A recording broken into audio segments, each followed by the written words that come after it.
Please welcome President of Ariel Investments, Mellody Hobson.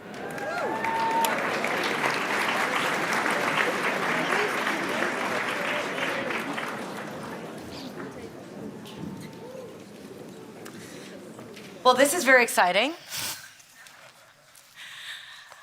I am very, very excited to introduce His Royal Highness, Prince Harry.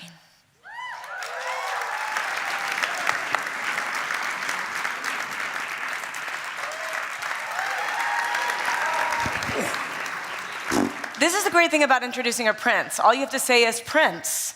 You don't need to say anything else about their bio or background. It's very clear.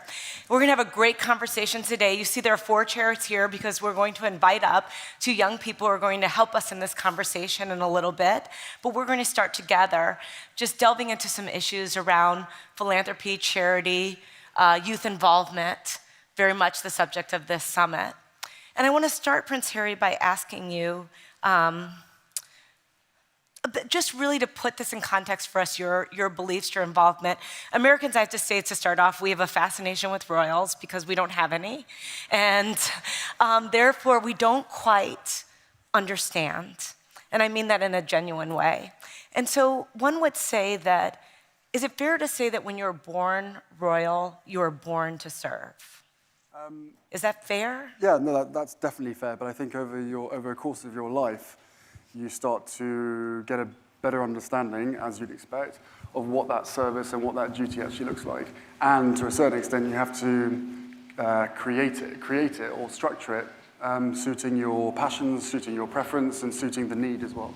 How do you understand it to begin with? How do you know that that's a part of your destiny? Well, we don't, put it this way, we don't all sit in a room with a queen and a blackboard going.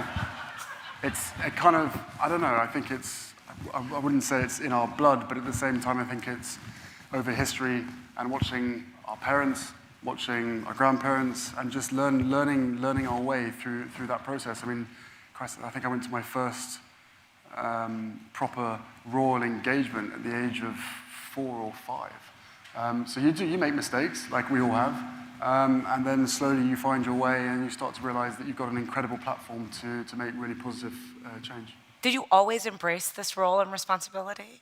No, I don't think I understood it. I think what happened to my mum probably put me a step back, thinking, well, how could someone who did so much for the world and did so much for everybody else could be treated like that by a certain institution? So it takes a bit of getting used to, but as I said, it's once you understand the privileged position that you're in, you've then got to spend the rest of your life earning that privilege and giving back and also gaining the trust and respect of the general public and then using that position for good.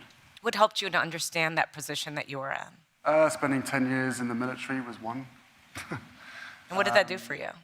I think I wouldn't say it changed my outlook on life, but there were certainly experiences that I went through during those 10 years that not only was I surrounded by normal people on a day-to-day basis and being able to share and talk about everyday issues that they were going through, but it was a grounding moment for me as well.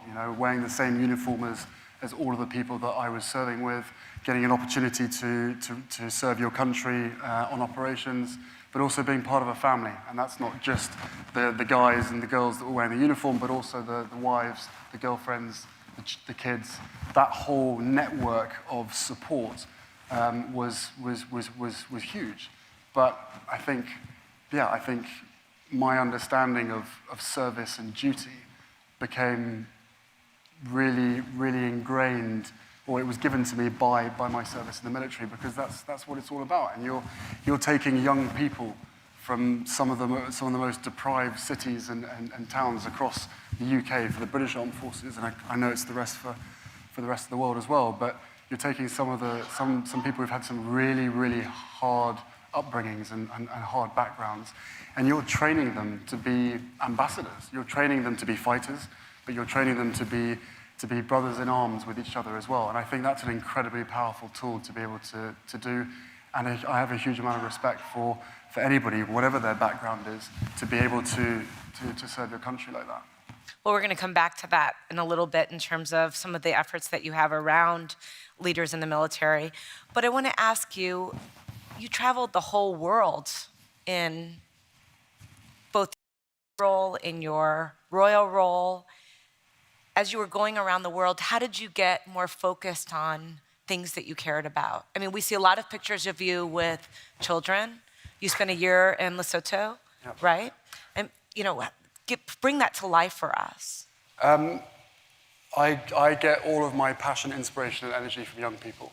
And that is from the ages of 6 or 7 in the Caribbean, when you get a 6-year-old turning around to you and telling you exactly how much damage your country and the developed world is causing them, all the way to 28, 30-year-olds who, at some point in their life, have already a better understanding of duty and service than I ever did at that age, because it's all about giving back. So yeah, I think that, look, lots of people say that, oh, your job of traveling the world is wonderful. Of course, it's wonderful, but when we get sent to some countries, we don't always get to see the beautiful parts. We're always there trying to deal with some of the issues, but also doing everything we can to bring people together to make change, to make positive change. And it's an absolute joy and a privilege to meet the younger generation of change makers across the world who genuinely believe in the fact that they, as a single person and as a group and as a community and as a nation, not only can change their country, but can change the world as well. And that is what keeps me going on a day-to-day basis. So when a 6-year-old says to you that your country is ruining theirs, what do you do or say? Agree with them slightly. Look, we all know the issues that are out there, you know, with the climate and the environmental issues. And I don't want to say it's refreshing, but it is nice to know that kids that young have an appreciation and understanding greater than some of the people who have been on this planet for 60, 70 years. So I think without question, I've been a pessimist many times because of the work that we end up doing. You can be surrounded by negativity sometimes. But as I said just now, the younger generation of the world has turned me into an optimist, because they are the best connected, the most passionate generation that I think that we've ever had. And what we need to do is be able to create a platform so that they can be heard, because they have the solutions to some of the world's biggest problems. I was actually going to ask you that, because my sense would be that you've seen a lot of things up close. So you've seen miracles and you've seen great sadness. I mean, you go to a famine. Most of us read about one. And so you can see some things that perhaps none of us could really understand the scale or the breadth of the devastation up close. And you're saying that young people are the ones that keep you motivated to do this work. Why do you think young people are often so underestimated by society? Why do you think that 6-year-old voice or that 10-year-old voice or that 15-year-old voice is not treated the same way as that 60-year-old voice? Because that's the way it's always been. You know, before social media, before internet, before the way that everybody was connected in a positive way, it was always presumed, this is my take on it, which may be very wrong, but I think the presumption was always the longer you spend on this planet, the more experience and the more knowledge that you have. Fine, I think we all agree that the longer you're around for, the more experience you have.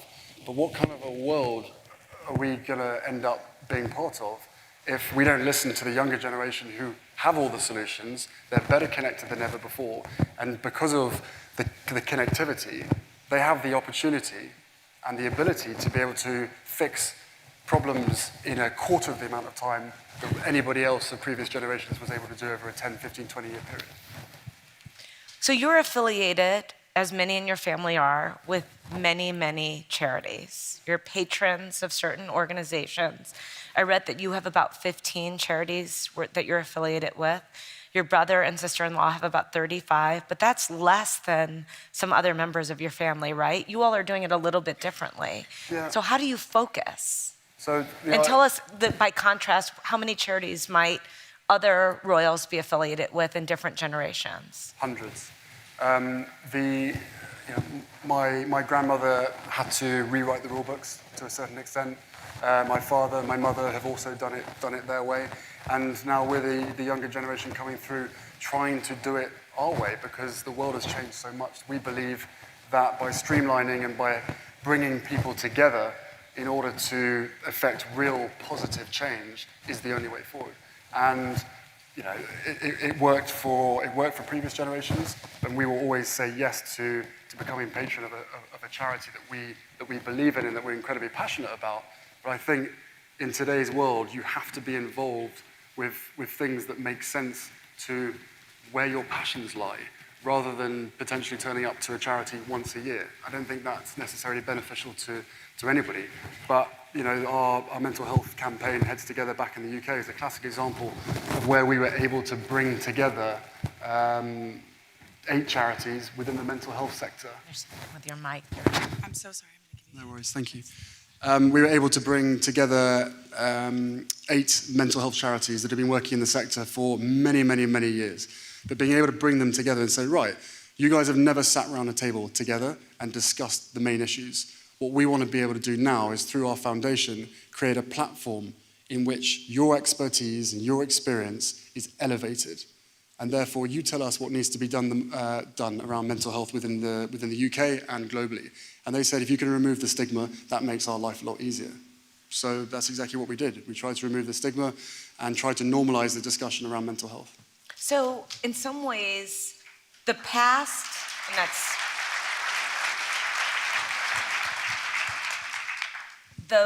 the protocol may have been lending your name and using your name to create a halo around the organization that would benefit it. And it sounds like the younger royals are more about more than just name association, more direct action and involvement. So do you feel you're more hands-on? Is that fair to say? I think in today's world, you have to be. I think you have to be much more hands-on. And also... Why? I mean, why do you have to be? You could have done it the same way. You could have had 200 charities and been a patron of them. I mean, no one would have thought any different. No, but if you end up working individually for, let's say, 200 charities, in today's world, I think that kind of dilutes the impact that you can have. What our foundation is all about and what our platform is all about is encouraging people to come together, to work together, so that there's less competition within that sector, whether it's financially or otherwise, and saying, right, guys, you're doing the same thing. Please, let's get around a table, talk to each other, work it out, and come up with a long-term strategy. But doesn't this seem obvious? Like, why haven't other people done it then? So you've created, with your brother and sister-in-law, the Royal Foundation. Okay, you've started a charity. My first question would be, do we need another charity? So, what was your thinking in coming together? Whose idea was this? So that's my motto is exactly that. Why another charity? Our foundation is not another charity. We're not trying to take up any more space. I think we all agree that the charity sector is quite full at the moment. But as I said, what we're trying to do is use our platform to be able to bring people together to affect change. So why haven't other people done this? Because I genuinely believe that we as a foundation will never be able to compete with some of the other big foundations financially, as weird as that may sound, but that's fact. What we do have is a unique ability to be able to put our name and everything that comes with to a really good purpose, to a really good cause. And as I said, there are many organizations out there that have never come together and that would never sit around a table and discuss the topic of which they're all involved with, but we've proven that. We've made that possible. So in some ways, you're leveraging your name, it seems to me. Does this create something very, very unique to you and your brother and sister-in-law, in that you can get these people to come together and talk to each other? Because working together is hard. Yeah, well, it's hard working together as a family. It's hard working together. And it's hard working together when you are scrapping for the same money within the same sector, as a lot of people know. But through some of the initiatives that we've created, Invictus Games, as an example, that brought together 10, 12 different service charities to be able to share expertise, share knowledge, share experience, specifically around mental health, so that they were all standardization across the board to make sure that whatever the best practice was, everybody was sharing that. And therefore, if there's a wounded soldier that's left the forces, that's been lost in amongst the chaos of everything else, if they stick their head above the parapet and they go to Help for Heroes, one of the charities in the UK, if that's not for them, like you go to your supermarket, everybody chooses the supermarket that they want to go to. It's the same with the charity sector. And if you've got 101 choices to choose from, every single person is uniquely wired, and therefore their cure or their fix will be specific to them.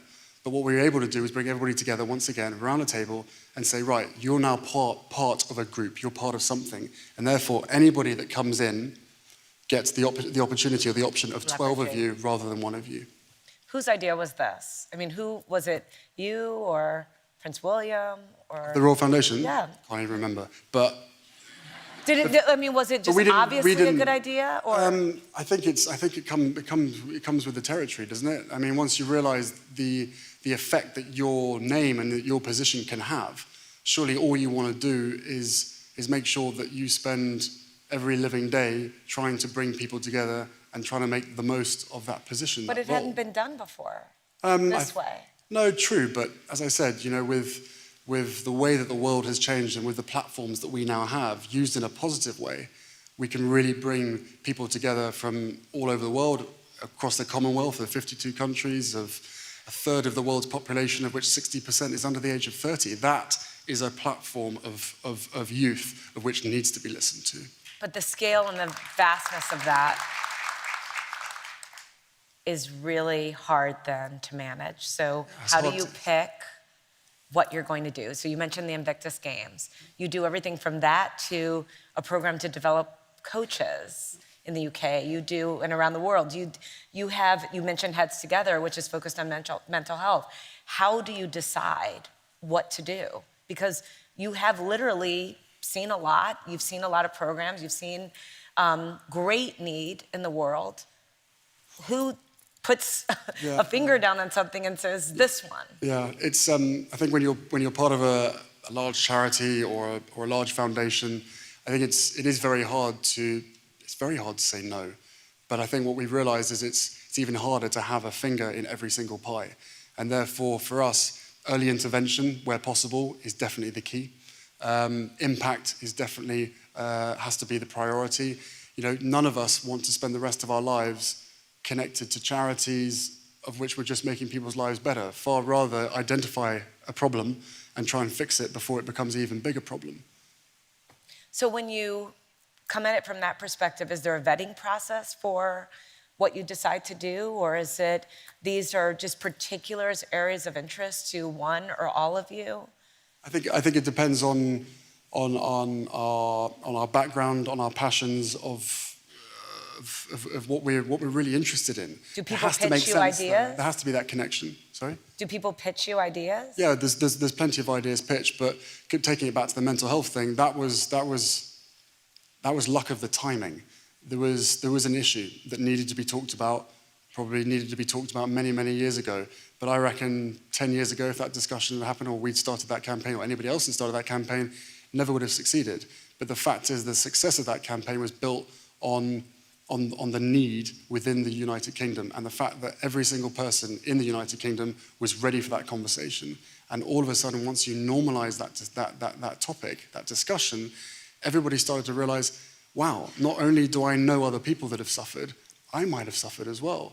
And then once that becomes normalized, then all of a sudden you realize that actually more people have tasted a mental health issue to a certain extent than haven't. Right. That's the tipping point of which we're at the moment. But as I said, the success wasn't based on us. The success was based on the fact that everybody was ready for the conversation. So I hate to keep beating a dead horse, but I just want to ask just practically. So let's just say that comes to you. It has these unique characteristics where you can see the need, you can see the ability to leverage, you can see how lending your name and reputation to this will elevate an issue that is very important, whose moment has come. Do you vote? Do the three of you sit down and say, I'm in or I'm out? Or it's still a young organization. I mean, our first grant was in 2012, I think it was, actually with these guys. But so yeah, we're still very much in the infancy years as such. But what we're trying to do is we want to prove the model in different sectors, and then once we've proven it, then we want to expand it.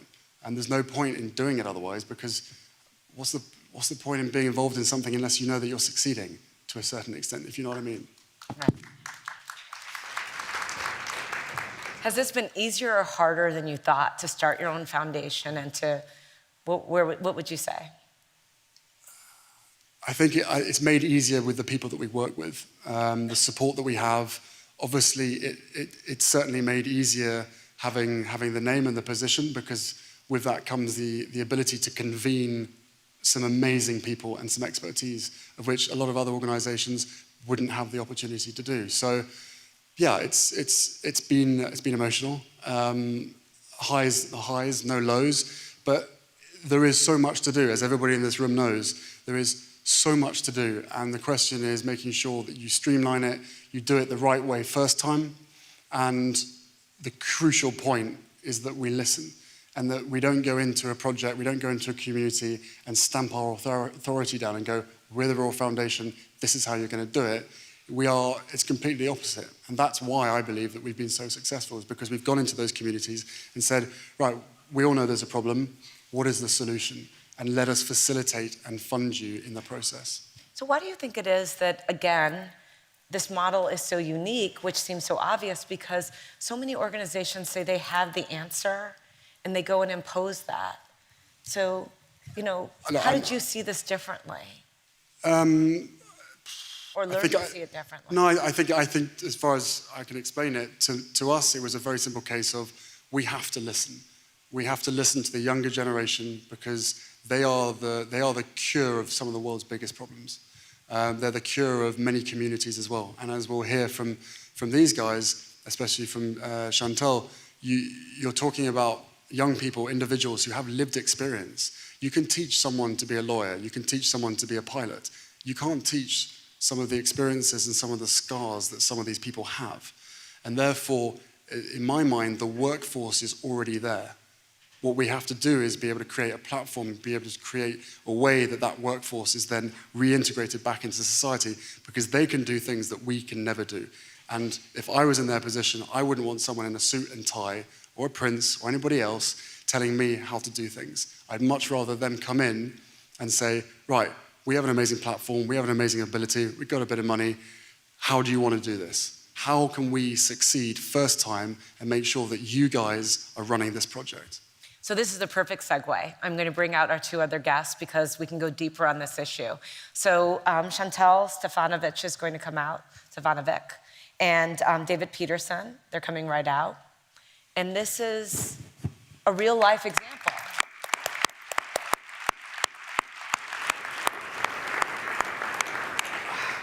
This is exciting.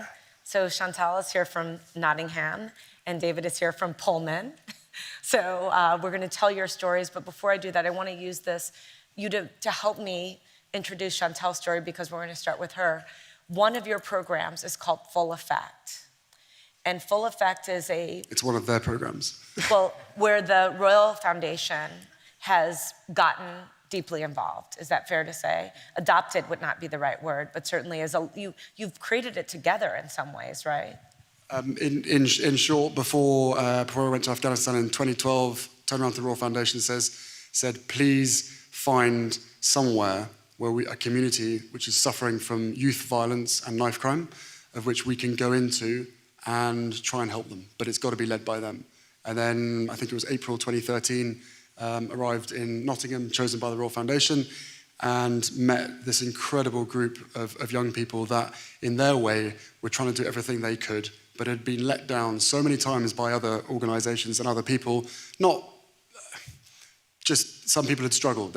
Once again, they come in thinking they knew exactly how to do it, and they were a letdown. And you could see it in their faces. So all we wanted to do was try to work out what already existed. CRS existed, the community recording studio, headed up by Trevor Rose, and Epic Partners, of which Chantelle was part of. Those two organizations existed. I think they worked 200 meters apart. Yep. In St. Anne's, in Nottingham. They'd never met each other. Okay. So that was a classic example of us coming and going, right, who do you guys recommend? They said, them and them. Right, you guys interested in working together? Let's make this happen. And it was all led by them.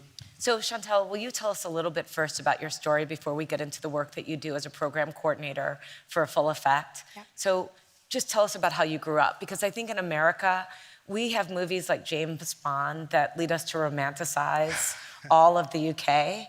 And we don't think of the UK having communities like Nottingham, which have had violence and very, very tough situations. I read dating back to the 1800s. Yeah. It's gone on for a very long time. You grew up in a really tough circumstance. So can you tell us a little bit about that? I grew up in St Anne's in Nottingham, United Kingdom. Years ago, St Anne's was built to house poor people, so to put everybody together, and unfortunately that's kind of continued. Growing up in St Anne's, it was very tough. You have got a lot of different opportunities, positive and negative, a lot more negative than positive. So when you are living in a household that is suffering from deprivation, there isn't much money, you've got a lot of children there. How many children in your family? 5 children And in you're my the house. oldest? I'm the oldest, yeah. So 2 parents. And growing up knowing that your mum is missing her dinner to feed you, it kind of, all you want to do is help, and you help by any means necessary. So the easiest kind of solution for me when I was younger was to go out and help in a way that was quite negative. My father was very good at teaching me how to make money. That was one of my biggest things growing up. When I got to about 16, my mum finally wanted to better herself and better our situation. So she started doing community sports leadership and helping out in the St. Anne's community. And she dragged me along to see if I would do something positive instead of going down continuing down the wrong path and that spiral. And that's how I got into working with EPIC, just doing volunteer work in the community. And it was in my community where I lived. And I started seeing a difference within myself.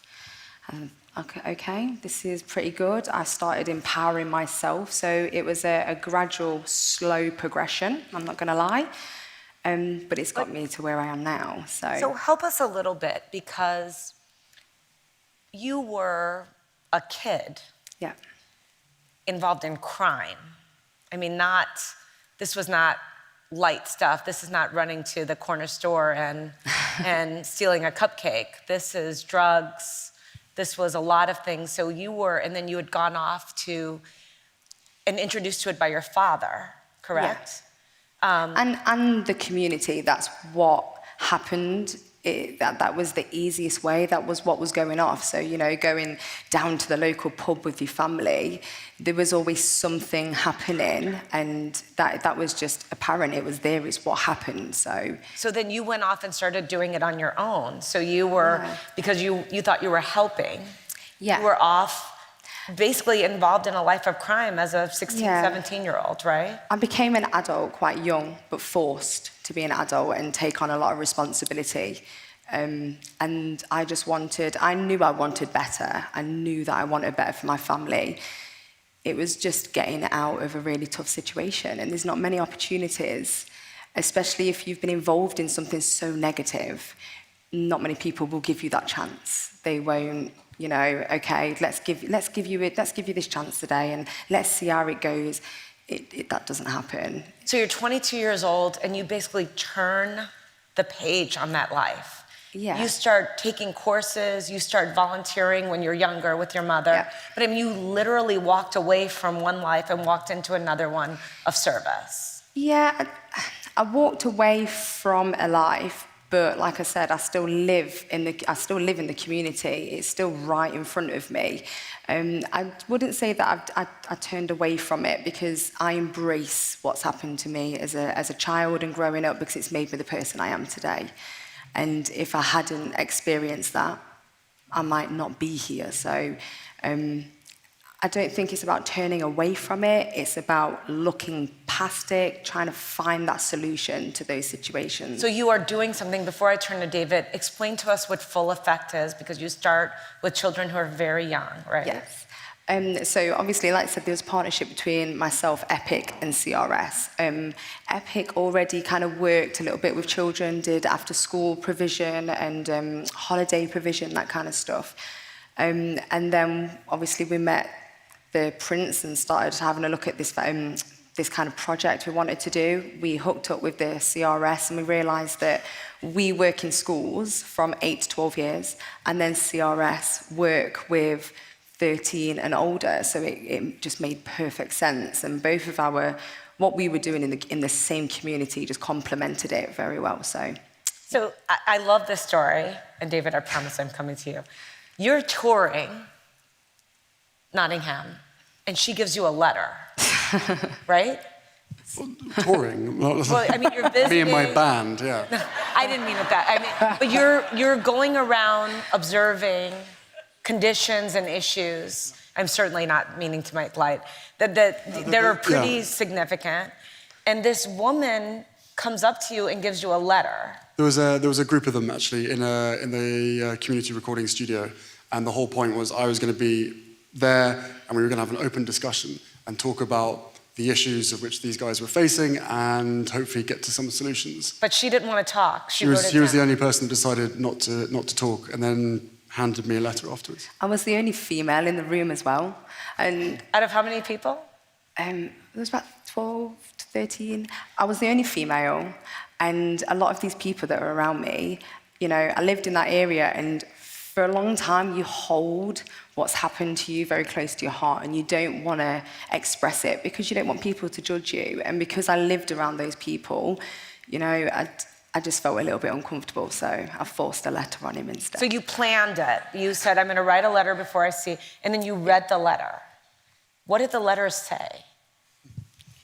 The letter was her life story on well, actually it wasn't your life story. It was as much as you could say on a two-sided piece of A4, because she quite understandably didn't want to share most of the stuff that she'd been through, which is pretty harrowing. She didn't want to share that amongst that group of people. So she decided to say, right, you need to know my backstory. You need to know exactly what happens in this community. There it is. It's in a letter. So, and I really respect and admire that. But it was exactly what I needed to know, that we were in the right place. And then afterwards, you two have had this great partnership, the foundation and Full Effect, and you've actually developed a friendship. I mean, I watched you together. You seem very comfortable with each other. Is that odd to you? Does that seem unusual? I mean, I feel even odd asking, you know? At first, I think the first time we ever met, I don't think I could say my name properly. It was... Do you text him? It was breathed out. It's like, Chantelle. And that was it. So, but then as time went on, you know, Harry is an amazing person. He's very inspiring. He makes you very relaxed, and he listens. It was the first time that someone came to our community and listened to us and, you know, didn't tell us what we needed to do or how to fix ourselves. He was more intrigued about us and what he could do for us instead of anything else. So, yeah, he was really, really inspirational. So, David,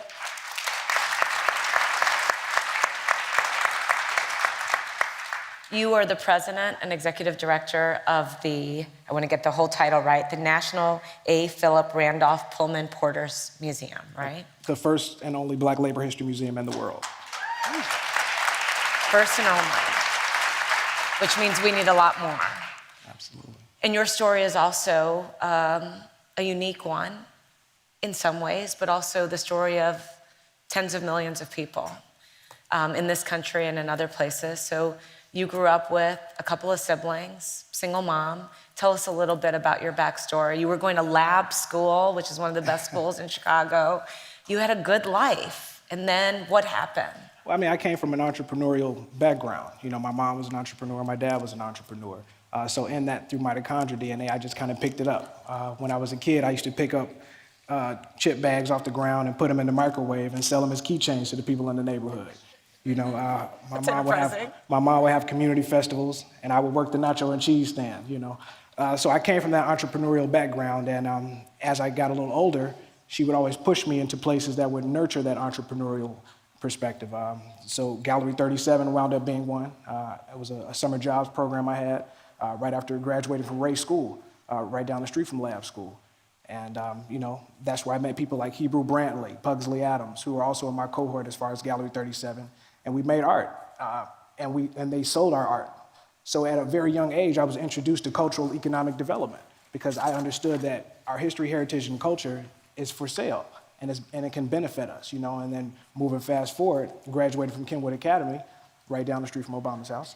I wound up going to Florida A&M University in Tallahassee, Florida. But there was a you've skipped over, Yeah. and I don't mean to, again, to please. pry.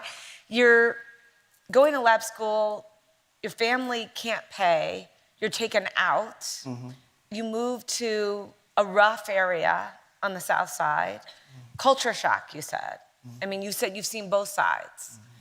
You're thrown into that circumstance. What happens? I mean, tell us. Yeah, well, I mean, you know, I always went to school in Hyde Park, but we moved from Hyde Park to the Wild Hundreds. You know, Pullman, which is 103rd, 115th Street, Cottage Grove to the Expressway. So that historic district, you know, basically changed my life. When we moved over there, you know, my mom was doing some real estate speculation. And then that later evolved into an entrepreneurial endeavor, if you will. So from that, you know, I always was kind of captured by the culture, by the arts, by entrepreneurship. When I was 14, one of my best friends was murdered right, you know, on my next block from my house. And then that's when, you know, things became real for me, if you will. And then, you know. And what kept you focused? So you had this mom, but Yeah. because you stayed on the path, you went to college, you got a master's, you never left that community. You stayed there in terms of your work with the museum. Absolutely. What kept you focused? And then let's talk about how you're paying it forward in terms of working with young people there. Yeah, I mean, what kept me focused was a divine appointment, you know. Did you always know that? When you allow yourself, well, yeah, I mean, I used to go to St. Sabina Church, shout out to Father Flager. You know, he showed me at a young age kind of how to like create that personal relationship with God. So with that, as I became older and I researched religion a lot, you know, I understood that most of it was all inside of me. You know, so that's what kept me going. So I began to use myself as a vessel for the ancestors to pretty much do the work, you know, and in that, I understood that I was standing on the shoulders of giants, you know, so basically that turned into a everyday motivation. And when I was at FAMU, I dropped out, you know, for a little bit because I read Miseducation of the Negro, and I was like, you know what, I don't need school, I'm gonna start my own business, right? And then some guys from the FAMU Investment Committee kind of scooped me up, and they nurtured me, and they let me know that I needed to stay in school and finish, but they introduced me to the world of entrepreneurship. You know, the FAMU Investment Committee basically took FAMU's endowment rate up completely. You know, they raised their endowment rate 500%. So you're talking about 1.9 to 9.7% from 2006 to 2007. This is what this entrepreneurial investment committee did at Florida A&M. So that proof of concept let me know that this is something that I could do for the rest of my life. You know, and as a result of that, you know, I grew up in the hip hop era. You know, so I was a contributor to hip hop, and it was cool to do then. But as I became older, I realized that this is the same mechanism that creates billionaires. You know, all the millionaires that I know come from the arts community. But you didn't pursue commerce. You pursued a life of service. Absolutely. And you're talking about where hip hop meets history now. Absolutely. With Museum 44, and that 44 has Stands something for to the do with 44th someone. president. Yeah, we came up with that concept in 2009. Good Morning America came to the museum, and they did a live segment right there. And as they were doing the segment, I said to myself, you know what, we could do this ourselves, right? So I said, we're gonna do a TV show. We're gonna call it Museum 44, because we wanna change the narrative. We wanna control the narrative. I'm tired of looking on the news and seeing someone else tell me what I'm about. You know, I'm looking on the news and they're saying, yeah, these young kids, they're urban terrorists. And so I'm like, well, that's not me. I came up in this neighborhood. These same guys that you're demonizing are the same guys that would pick me up from the train at 103rd and Cottage Grove and walk me home every day and say, man, you know what? This young guy, he's gonna be somebody. So we want to make sure that we protect him. We instill these principles and this discipline in him so that he can navigate on any street that he walks in. Until this day, 23 years later, here's your proof of concept sitting before you. Great. So I want to ask all three of you, building on that question, how hard is it today to inspire young people? Now, you're young people, so I'm 48 and I sound like I'm Methuselah, but relative to you, I am. You are actually young people that are in the trenches, all three of you in your own way. And society has made it easier in some ways with the connectivity and harder in others, in that the connectivity leads to some anonymity and some passivity, I think it would be fair to say. Doing what you do, how hard is it? I mean, you're saving lives. Just to be frank, it's very hard. I mean, because, I hear myself as I'm older saying things that my mom used to say. You're just entitled. You kids just think it's gonna be easy. You're from the microwave era. You want it right now, right? So as I'm mentoring these kids, and I'm, because we have an After School Matters program right now. Once again, Museum 44, where hip hop meets history. We have a podcast as well, Museum 44. But anyway, as I'm mentoring these kids, sometimes they're on their phones and sometimes they come late, and I'm just like, you got some nerve. And I'm like, oh my God, you've become your mom. Like, what are you doing? So I got to kind of step back and then kind of look at it from their lens. Okay, well, maybe they're, they've been in school all day. Maybe they're a little jittery. So, I give them a little time to kind of, sit back and do what they do. But there's a sense of entitlement that they just naturally have. And it's our duty as leaders and as mentors to instruct to them that this is something that they need to value. So every day, that's my thing. You guys need to understand, there are a list of kids that would rather be in your space. This isn't just a summer program. This is a job. After School Matters is paying you. After School Matters, they have 7,000 teen programs across the city of Chicago. Since '91, After School Matters has employed 200,000 people. So think about that. So you guys need to understand that and appreciate it. And then once again, I just have to humble myself. I go down in the office and just laugh to myself like, this is hilarious. Well, I love that you're talking about After School Matters because, as you know, I chair After School Matters, and Absolutely. We're doing amazing work. And one of the reasons that you were here so that people that we've had these direct relationships, we could enhance the opportunity for them in terms of Chantelle and David. But answer the question, Chantelle, the same question. How hard is it to inspire the young people? I mean, you're starting really young. Yes. Because you're starting with at-risk youth that you want to make sure don't go down the wrong path. Is it hard for you? It's always hard because times change. And I used to think I was quite hip. And now I've realized that I've got older. So it is hard for the fact that the children are not inspired. They're not inspired by the things that I thought they would be. Now it's mobile phones on social media and everyone on TV. So they haven't. For me, I always say to them, I had to inspire myself. I had to be my hero in my own eyes, and every mistake I made, I had to take a lesson from that to inspire myself to go further. And I think a lot of children nowadays don't have that inspiration within themselves. So it's about trying to shine that light on them, just like the light was shined on me. I now need to shine the light on them to give them their stage and for them to become whatever they want to become. So it is hard and it's a learning process, definitely. What do you think about this, Prince Harry? How hard does it feel for you to inspire young people? It sounds like you are definitely inspired by young people, so you've got the other side going in spades. Yeah, I think, especially for these guys, it's about turning a negative into a positive. And as I said at the beginning, some of these guys have lived experiences of which you cannot teach people. They have it, and they've made that choice to give back to their community. But isn't that true of you too? Yes, yeah, no, of course that is. I mean, if you've got a lived experience in anything, then that automatically gives you the ability to be able to see it from their eyes as such. But I think, she's not sort of really showing the full story because the effect that she's having on these kids, let's not forget that she's making sure that they have better choices and that they don't end up making bad choices. Bring it to life for us. Tell us what she's not telling us. No. I'm just saying she's downplaying her talents, her abilities, because before she was around, primary school kids at the age of 7 or 8 years old were being used by their younger brothers to move guns, move knives around the place. She herself, she wouldn't mind me saying, hopefully, at a young age was used in that sense as well. And what she's doing is using her experiences to make sure that those young kids don't have to go through what she goes through. And that, again, is the same with mental health. You talk about mental health sufferers. It's a community. It's a club of people, and nobody who's suffered ever wants anybody else to go through what they've been through. And that's what I love about both of you guys and about the young people in today's world.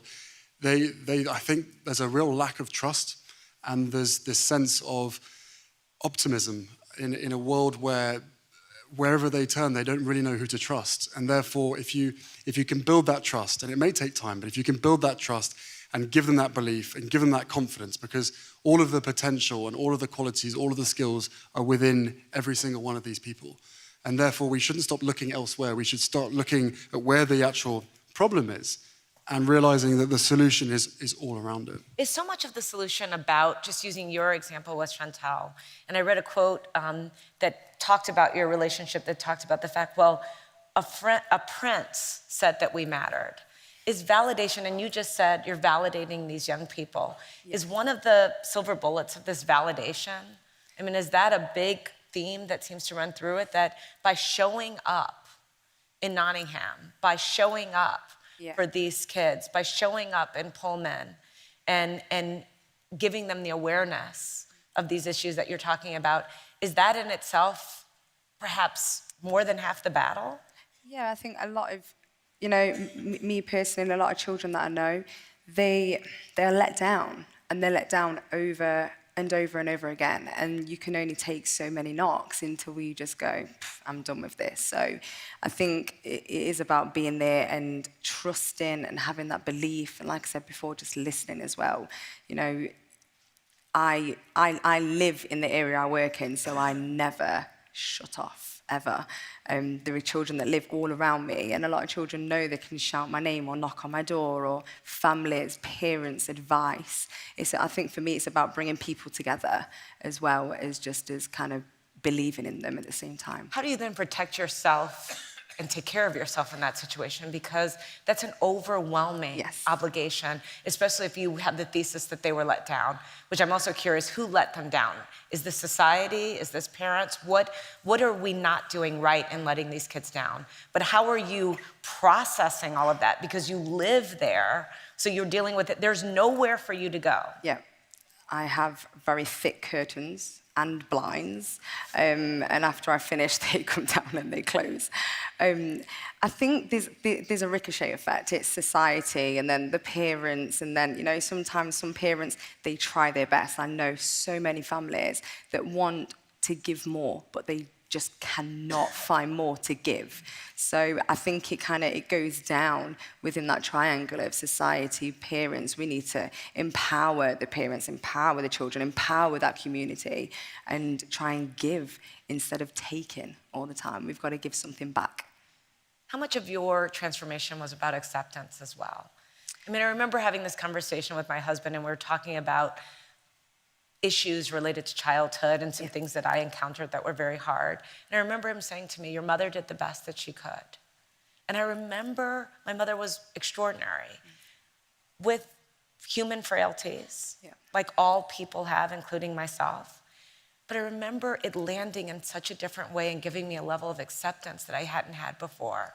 And it sounds like you've accepted some things differently than maybe, is it in the, not accepting them in terms of being content with less, but accepting in terms of understanding? How much of that is about this transformation? My mum is amazing. So she'll be watching this, hey. My mum is absolutely amazing. She has always believed in me. And it's like what you just said, it was about me accepting who I am, what I've done, and accepting my story and kind of what I've been through myself, and not being embarrassed by it, if I'm honest. And how do you teach that acceptance to others? Do you believe there's any thread here that you see with the young people you work with? Well, I mean, most of the youth that I come in contact with, it's more of an economic concern for them. So they're more victims of deprivation. So it's not necessarily a matter of validation in an era where social media can give you that validation you need anyway. It's more of, why is it that I'm trying to do the right thing, but I see somebody doing the wrong thing flourishing right before my eyes? But can't deprivation make you think that you're not worthy? Absolutely, absolutely. That's why it's up to us as leaders to come up with unconventional ways to address that, and that's solution-based. You know what I mean? We can have provocative conversations all of the time, and we can talk till we're blue in the face, but it only happens when we start to talk about solutions. And those solutions are, in my case, cultural economic development, the ability to benefit from our history, heritage, and culture, and our proof of concept of that is an ability to work with a 7 million population of HBCU and PBI alumni. There are 186 PBIs out there, HBCUs and PBIs out there, and it is our duty and our goal to work with them, to bring about a venture capitalist ecosystem. Say what those acronyms mean for the audience. So HBCU is historically black college and university, and PBI is predominantly black institution. So with that, the proof of concept, once again, is creating an ecosystem where we can fund businesses, we can create millionaires and billionaires, by giving them access to this capital so that they can change their mindset from donors to investors and shareholders, so we can be self-sufficient. I heard you say, David, that program managers and funders must remember their role is to, quote, this is you, provide help, not to save communities. Absolutely. So many times. Elaborate on that. So many times people enter our communities with a superiority complex. Because I am this person, because I have this, you should do it this way. As opposed to saying, hey, I have these resources. Okay, who needs help?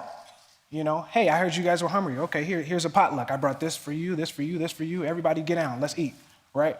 But instead of that, what we have is people come in and they basically are pretentious and pontificate about what should go on in the community, but they don't, once again, have that proof of concept. They don't have that personal experience.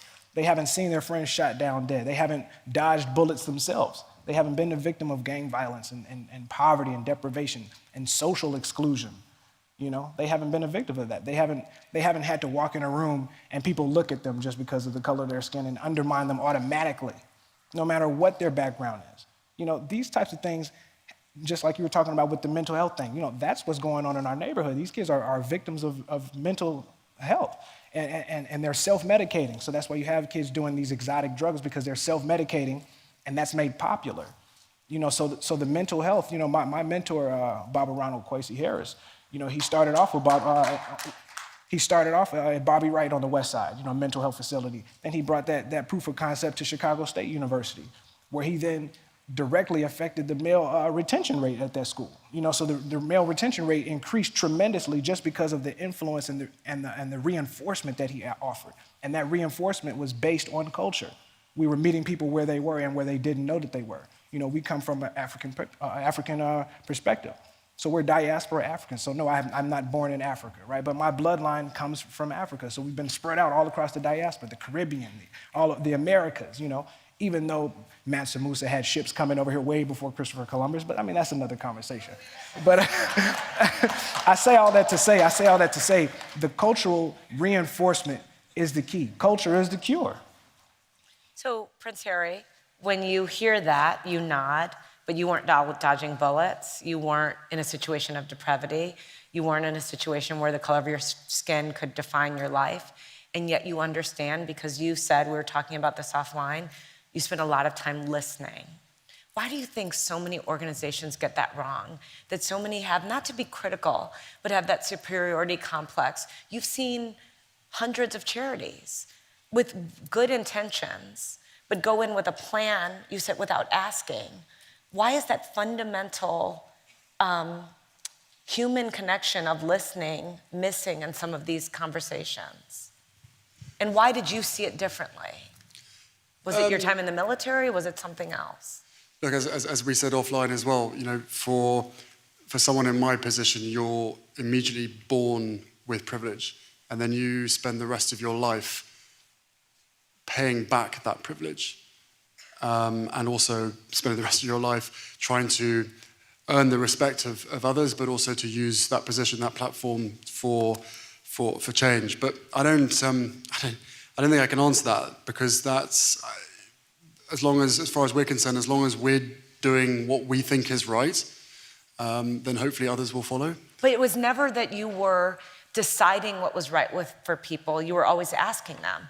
I mean, if you look at the various efforts that you've had, which have been pretty successful, early days, but still you've seen immediate success, like Full Effect, like Invictus Games, you went and sought opinions first, right? You didn't presume anything. No, true, but for us, we put the people at the core of everything we do. At the heart of everything we do is the people, or the organizations. Yes, fine, in the media, most of the time all you'll hear is our names or what so-and-so is wearing and all that kind of stuff. But actually, our focus is always them. And if that is showing other people how it should be done, then that's fine. We can't control who writes what. But it can be quite frustrating when you're trying to be as positive as possible about a certain issue and trying to make the focus X, Y, or Z, but everybody else is more interested or concerned about something else. Do you reconcile yourself with that's the price you pay? Because the one positive effect is that organization may be getting coverage they would never get. So the world does end up knowing about something, even if there's some misplaced focus. Do you say that's a trade-off I'm willing to make? No, I think as long as I said, as long as the focus from our perspective is the people on the ground and the organizations of which we are supporting on that day, whatever they want to write about, they can write about. But we will do everything we can to make sure that the core of the issue and the charity and their name and the support thereafter is all focused around that. So I thought there was an interesting theme that was with all of you, which was around mothers. So your mother, you said, had a big influence in leading you to Shift. Yeah. Your mother had a big influence in keeping you on track. Your mother had a big influence, and I want to start here with, she was the people's princess. That was the name, the moniker that was given to her. Why do you think she got that moniker? And when there'd been royals involved in service for a long time before her, but she was positioned very differently. Why do you think she became the people's princess, and what did you learn from that informs what you're doing today? I think she had a lot in common with everybody, but also she certainly listened. Very, very short space of time, she was like a vacuum going around sucking up all the information, all of the criticism, all the issues, all the positives, all the negatives from everybody, and then putting her name and her platform towards some of the biggest issues of which have never been talked about. And in society, we suffer from this illusion or this reality, I suppose, where some problems become so big that nobody wants to get involved. She was the one that changed that. And I will always look up to her as being, my ideal role model, because everything that she did and the way she did it was having an impact. It was making a difference, and that. So is that informing you and your work? I think. Look, it's because of the position that we're in and the role that we play as part of our institution. You're in it for life. You're not in it for 4 years. You're not in it for 8 years. You're in it for life. Therefore, everything that we can do we have a bigger, longer platform than politicians, let's say. So therefore, we can't get involved in certain things. But she rewrote the rulebook. She pushed the boundaries more than ever before, and she was successful. And I think that all of the people that she was working with would be incredibly grateful for her pushing those boundaries. But it's not always easy. But in today's world, I think the boundaries need to be pushed more and more. David and Chantelle, David, you said that you're becoming your mother. Are we all becoming our mothers? Well, not technically, like. But I mean, just around these mannerisms, values, speeches, is that inevitable that we become our mothers or fathers or? I don't think so. I think it takes an intentional effort on the parents' side to make sure that they dump those things into you. Are you glad you're becoming your mother? Oh yeah, absolutely. I mean, once again, not technically my mom, but I mean, yeah, I'm glad because once again, she's provided me a proof of concept. I've watched her thrive in a misogynistic society as a single black female who was educated, who went and got her PhD at the age of 67. You know what I mean? That's strength, and I can't do anything but applaud her for that. So yes, I'm deeply impacted her, and she's pushed me to the point where now I interact with the Trinidadian government and Cape Verde and the FAMU Investment Committee and all of these different people, and she's trained me in order to craft my conversations with people of this stature. So it's easy, it's a breeze. Are you the mother of the kids in Nottingham that you're looking after? No, not of Nottingham. That's just way too many children. I haven't got any myself, so. But I like to think that I'm an auntie. I'm kind of the big auntie for some of them, someone to lean on, a friend that you can count on. I'll always be there. So, yeah, and I'm definitely becoming my mother. How do you see it manifest itself? It's really funny because my mum will say that I empower her, and she empowers me. So we're both very similar. We're best friends, and we just moan at each other constantly. And then when I hear myself, I go, "Oh my God, I sound like my mum." So, yeah, we both empower each other and push each other. Ladies and gentlemen, Chantelle Stefanovic, David Peterson, and Prince Harry. Thank you very much.